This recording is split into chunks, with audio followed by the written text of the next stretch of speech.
குரு பகவானை போற்றி, வராய் தாயை போற்றி. நன்றி மறப்பது நன்றென்று, நன்றல்லது அன்றே மறப்பது நன்று.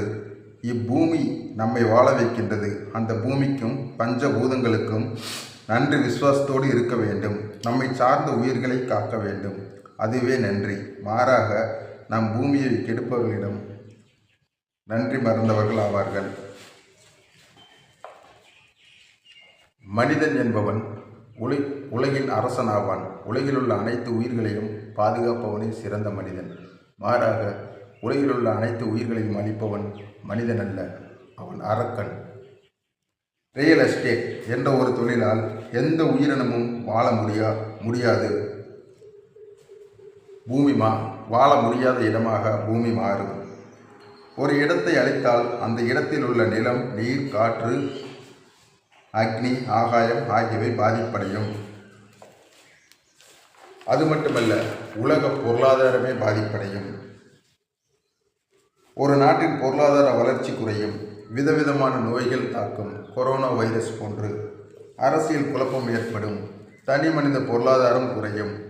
தனி மனித பொருளாதாரம் குறைந்தால் குற்றங்கள் அதிகம் நடக்கும். திருடு, கொள்ளை, கொலை, தீவிரவாதம், வன்முறை, கலவரம், இப்படி பல மாற்றங்கள் ஏற்படும். எப்படி? ஒரு நிலத்தை ரியல் எஸ்டேட் என்ற பெயரில் வாங்கி கூறு போடுகிறார்கள். சுத்தம் என்ற பெயரில் அந்த இடத்தில் உள்ள செடி கொடிகள் அழிக்கப்படுகின்றன.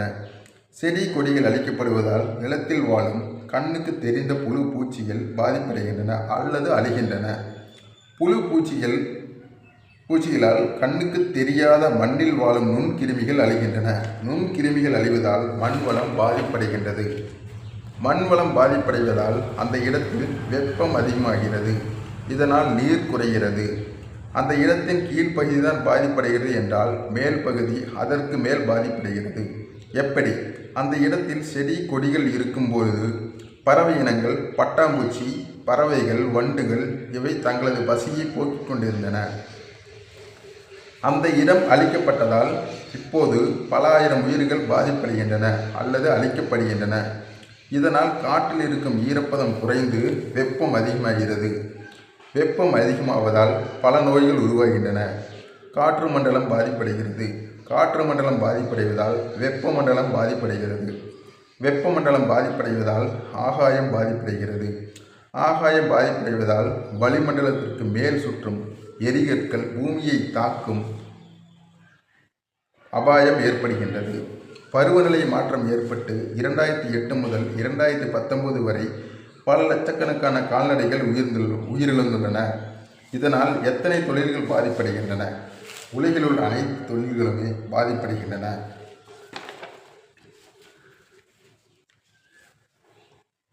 உதாரணத்திற்கு, ஒரு மனிதன் 1 ஏக்கர் நிலம் வைத்திருந்தால் குறைந்தபட்சம் ஒரு எருமை, 3 ஆடுகள், 10 கோழிகள் இருக்கின்றது என்று வைத்துக்கொள்வோம்.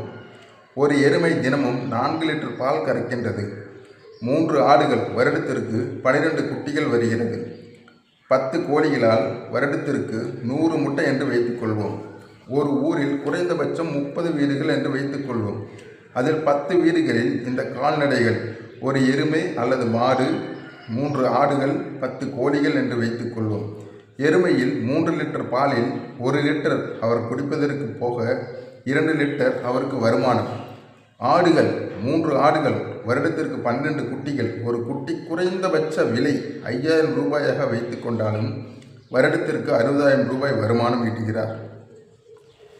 எருமையில் 1 லிட்டர் பால் 50 ரூபாய் என்றாலும் 2 லிட்டர் பால் மூலமாக தினமும் 100 ரூபாய் வருமானம் பெறுகிறார். அப்படியென்றால் ஒரு ஊரில் 10 குடும்பங்களால் எருமை மூலம் வருமானம் 15,000 ரூபாய் என்று வைத்துக்கொள்வோம். ஆடுகள் மூலம் 60,000 ரூபாயும், கோழிகள் மூலம் 5,000 ரூபாய் என்றும் வைத்துக்கொள்வோம். மொத்தம் 80,000 ரூபாய் ஒரு குடும்பம் வருமானம் பெறுகிறது ஒரு வருடத்திற்கு. 10 குடும்பங்களுக்கு 8 லட்சம் ரூபாய் வருமானம் ஒரு கிராமத்திற்கு வருகிறது. ரியல் எஸ்டேட் மூலம் இவ்வருமானம் குறைகிறது. ரியல் எஸ்டேட் மூலம் ஒரு ஏக்கருக்கு 1 லட்சம் ரூபாய் அரசாங்கத்திற்கு வருமானம் வருகிறது என்று வைத்துக்கொள்வோம்.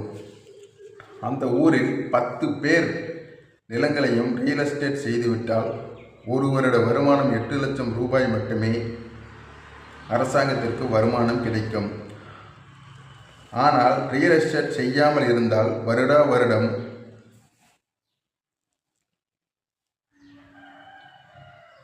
₹80,00,000 கிடைக்கும். சரி, இதன் எதிரொலி பருவநிலை மாற்றம் காரணமாக நிலத்தடி நீர் இல்லாமல் தினமும் கேன் தண்ணீர் வாங்க வேண்டி வரும். ஒரு கேன் தண்ணீர் ₹35 என்று வைத்துக் கொள்வோம். 2 கேன் ₹70 தினமும் வாங்க வேண்டும்.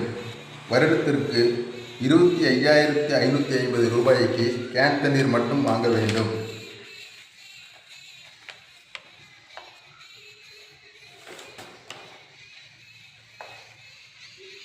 கிராமமாக இருந்தாலும் சரி, நகரமாக இருந்தாலும் சரி, பால் தினமும் 1 லிட்டர் 365 நாட்களுக்கு ₹50 என்று வைத்துக் கொண்டாலும் 18,250. ஆடுகளால் ₹60,000 இழப்பு ஏற்படுகிறது. கோழிகளால் ஒரு மாதத்திற்கு ஒரு முறை கறி சாப்பிடுகிறார்கள் என்று வைத்துக் கொண்டாலும் 1 கிலோ சிக்கன் 250. 10 மாதத்திற்கு ₹2,500. மொத்தம் அனைத்தையும் கூட்டி பார்த்தால் ₹46,300 செலவு செய்ய வேண்டும். அது மட்டுமல்ல, பருவநிலை மாற்றத்தால் உடல் உபாதைகள். அதற்காக தினமும் ஒரு குடும்பத்திற்கு ஒரு மனிதனுக்கு ₹1 என்று வைத்து கொண்டாலும் ஒரு ஊரில் குறைந்தபட்சம் 100 பேர் என்று வைத்து கொண்டாலும் அதில் 40 பேருக்கு ₹1 என்று வைத்துக் கொள்வோம். மருத்துவ செலவு செய்ய வேண்டி வரும். அப்படி என்றால் இந்தியாவில் எத்தனை கிராமங்கள் உள்ளன, உலகில் எத்தனை கிராமங்கள் உள்ளன?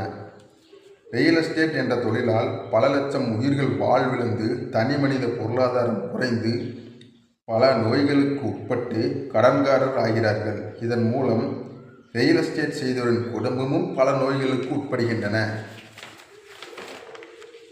இதனால் அரசியல் குழப்பங்கள் ஏற்படுகிறது. 2008 முதல் 2019 வரை இந்தியாவில் பல லட்சம் கால்நடைகள் உயிர்ந்துள்ளன. அமெரிக்க கண்டங்களில் பல கோடி உயிர்கள் அழிந்துள்ளன. உலகம் முழுவதும் பல கோடி உயிர்கள் உயிரிழந்துள்ளன. இது மட்டுமல்ல, பல நோய்கள், கொரோனா போன்ற உலகையே உலுக்கிய கொரோனா வைரஸ் பகவான் ரியல் எஸ்டேட் என்ற தொழிலால் உருவானது. எப்படி? ஒரு உதாரணத்திற்கு 100 மரங்கள், செடி, கொடிகள், பல லட்சம் கோடி ஊர்வன உயிர்கள், பல லட்சம் கோடி பரப்பன உயிர்கள் இருக்கின்றன. ஒரு மரம் குறைந்தபட்சம் 10 கிலோ சுத்தமான காற்றை கொடுக்கின்றது. 100 மரத்திற்கு 1000 கிலோ சுத்தமான காற்று கிடைக்கும். இப்போது 100 மரங்களும் வெட்டப்பட்டு விட்டன. செடி கொடிகளும் அழிக்கப்பட்டு விட்டன. ஆகையால் 1000 கிலோ சுத்தமான காற்று கிடையாது. வெப்பக்காற்றால் மூச்சு விட முடியாமல் பல உயிர்கள் அழிகின்றன. கொரோனா வைரஸ் எப்படி வந்தது? சாப்பாடு செய்ய தண்ணீர், அரிசி, பருப்பு, உப்பு, எண்ணெய், கடுகு, வெங்காயம், மிளகாய், கறிவேப்பிலை, நெருப்பு இவை அனைத்தும் இருந்தால்தான் ருசியான சாப்பாடு கிடைக்கும். ருசியான சாப்பாடு சாப்பிட்டால்தான் எந்த உயிரினமும் சக்தியோடு வாழும். அதை போலவே ஒவ்வொரு மரத்திற்கும் செடி, கொடி, எறும்பு மற்றும் ஊர்வன உயிர்கள், குருவிகள், பரப்பன உயிர்கள் என்று ஒவ்வொரு உயிருக்கும் ஒரு சக்தி உண்டு. இப்படி கலந்து வரும் காற்று சக்தியை கொடுக்கிறது. கூட்டாஞ்சோறு போல அனைத்தும் கலந்த காற்றே சக்தி உள்ளதாகும்.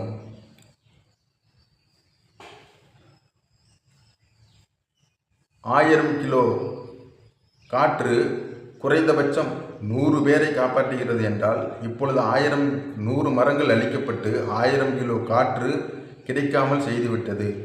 இப்பொழுது அந்த 100 பேரும் சுத்தமான காற்றுக்கு எங்கு செல்வார்கள் என்பதை நீங்களே யோசியுங்கள். ரியல் எஸ்டேட்டால் குறைந்தபட்சம் ஒரு மாநிலம், ஒரு நாடு வருடத்திற்கு 10 லட்சம் கோடி சம்பாதிக்கிறது என்று வைத்துக் கொள்வோம். ஆனால் இவை அனைத்தும் 10 லட்சம் கோடியும் வைரஸ் காலங்களில் எத்தனை லட்சம் கோடி செலவு செய்யப்பட்டிருக்கும்?